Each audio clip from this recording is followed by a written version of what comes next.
Hello mga paps. Ang topic natin ngayon ay tungkol sa time code. Paano nga ba mag-program ng time code dito sa HAG4 or HAG3, same lang din naman. Ito nga pala yung time code widget. Ayan, USB connection lang yan papunta sa lighting board, sa likod ng lighting board.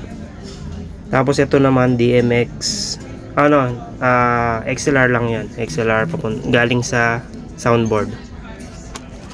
Ayan, kung makikita nyo, SMPTE. Ayan ang connection nya. Diyan papasok yung time code na binabato ng sound. Pwede rin laptop kung makakabili kayo ng adapter nyo.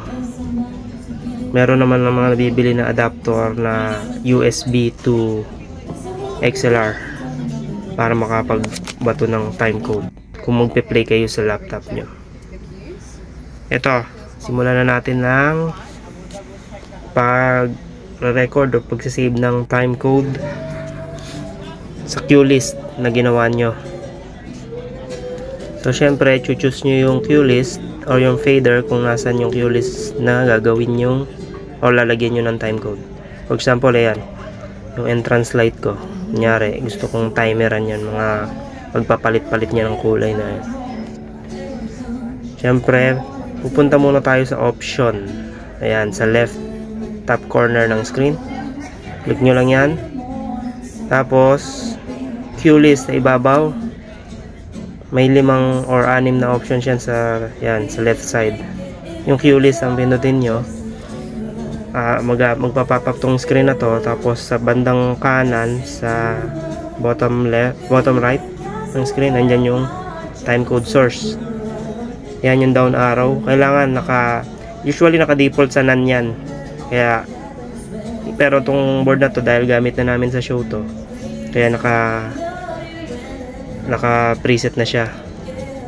Pagka naka-none, ilipat nyo lang siya doon sa isang processor na may option. Tapos, balik kayo sa screen. Ayan, learn timing. Click nyo yan, kailangan naka-highlight siya. Ibig sabihin naka-enable siya. Tapos play nyo lang.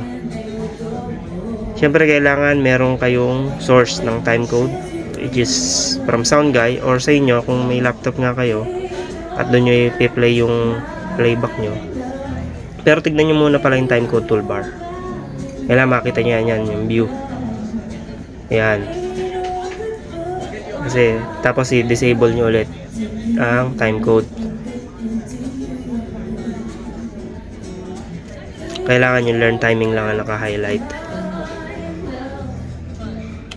Ngayon, pag pine-play nyo na yung music, sasabayan nyo na habang naka-enable yung learn timing. Tingnan nyo ang mangyayari doon sa gilid.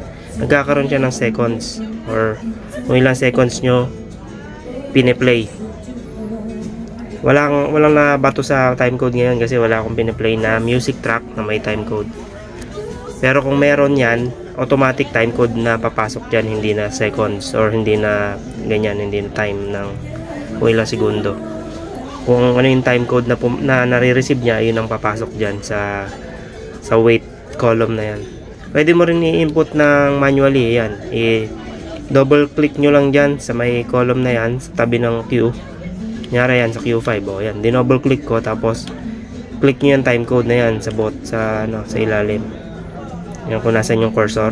Tapos i-input nyo yung time 04/05/20.21. Ayan yung time code na napili ko, for example.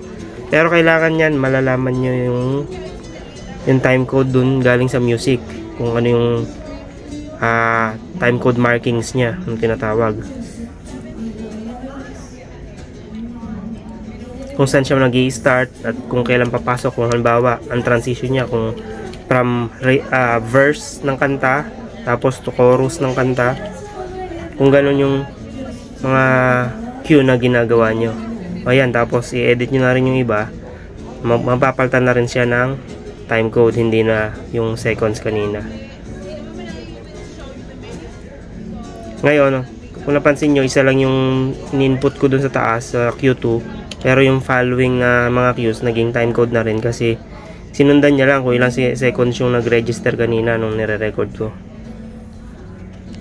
Nag-auto fill in na siya.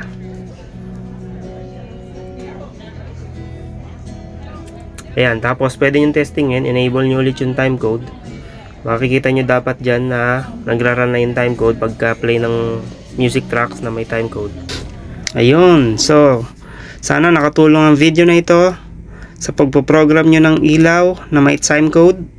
At please don't forget to follow, likes, and subscribe. Thank you for watching, guys.